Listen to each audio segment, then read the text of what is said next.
UFC pay-per-view week is upon us, so that means it's time for our visit with our guy, undefeated UFC lightweight contender, the Olympian, Mark O. Madsen, down there in Arizona. Mark, how's everything going today? Everything is going well. So I wouldn't say deep, but I'm in training camp. So all I do right now is train, eat, and sleep UFC. So I'm in the flow. Okay, so we're going to talk about your upcoming fight here towards the end of the interview, but let's get into this main event and co-main event here for UFC 279. So we got some pretty lopsided odds here, Mark. In the main event, we have Khamzat Chimaev coming in right around minus 1,000. Nate Diaz coming back as underdog right around plus 630. That's the biggest disparity in odds of a main event that you're going to see this year easily. So yeah. A lot of bettors out there thinking, how do you bet this? A lot of people just blindly betting on Nate Diaz. I think Chimaev absolutely runs through him. So where do you find some value? I'm going to take a bit of a risk here. I like Chimaev to win this fight, but I'm going to take him to win by decision.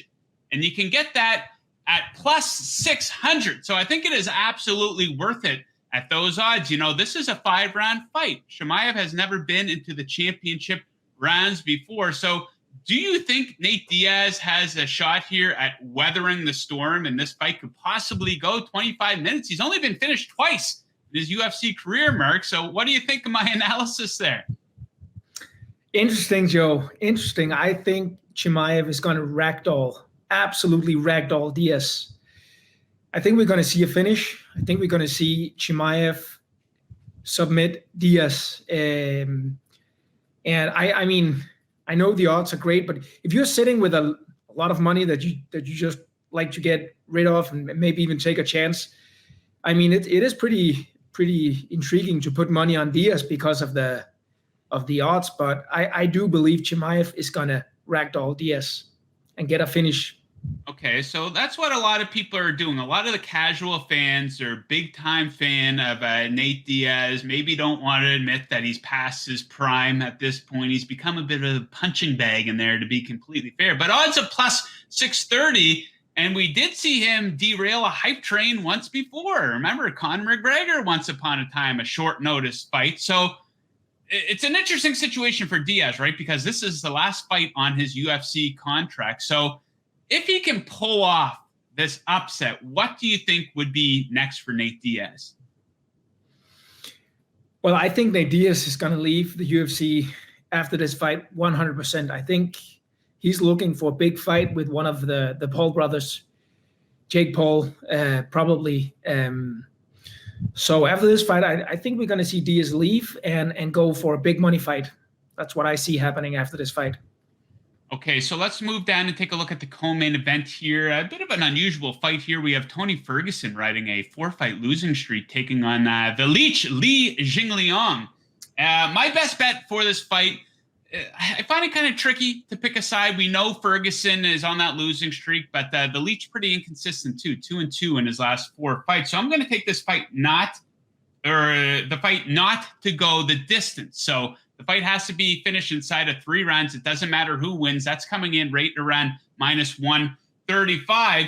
And the reason I like this bet, Mark, is because each of these guys, you take a look at their fight logs in the UFC, they're either finishing somebody or getting finished themselves. The Leech specifically, 10 of his last 14 fights were finished inside the distance. Meanwhile, Tony Ferguson, 13 of his total 20 fights in the UFC were finished inside the distance. So do you think we're in for a slugfest, or do you think it could potentially go the full 15 minutes?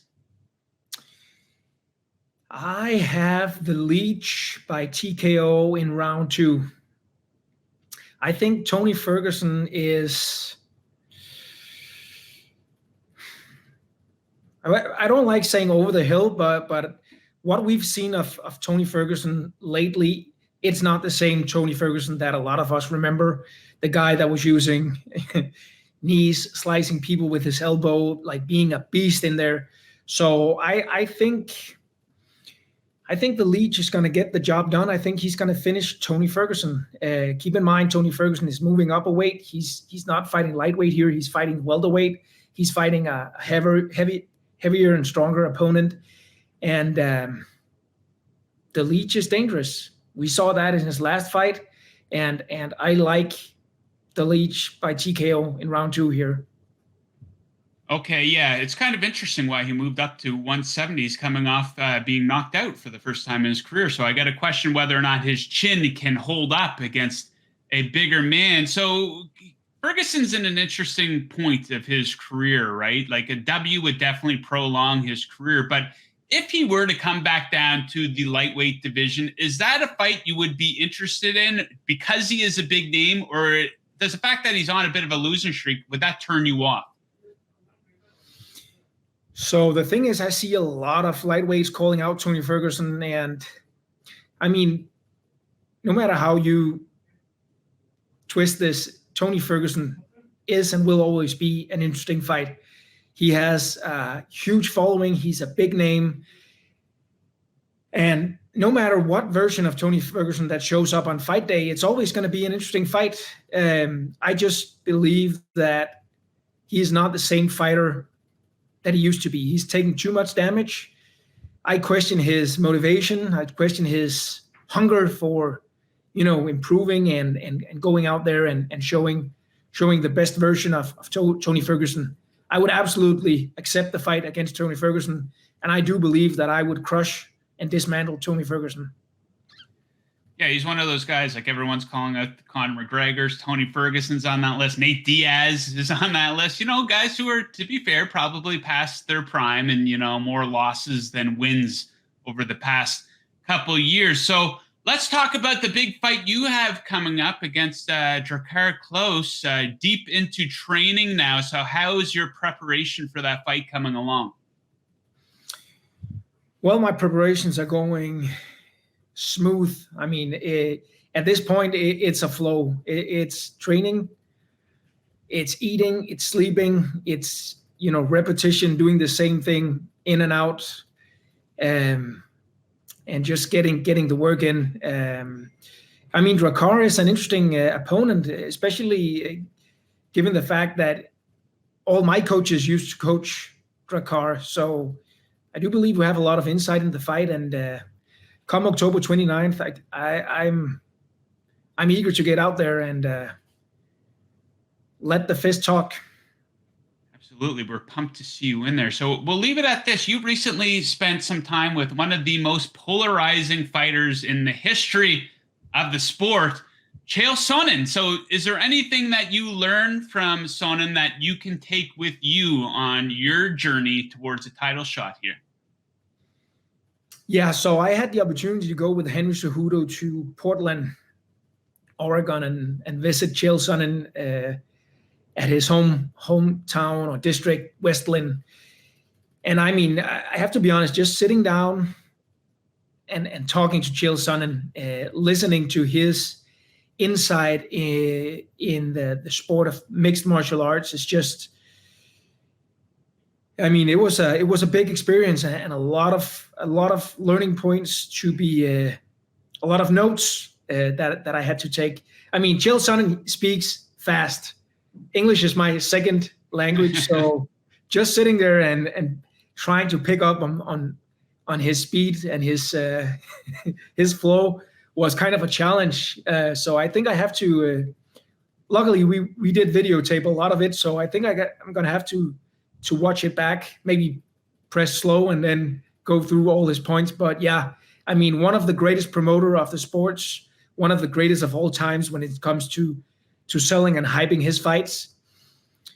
Great insight and an honor. Yeah, he's fought an amazing list of fighters. John Jones, Anderson Silva.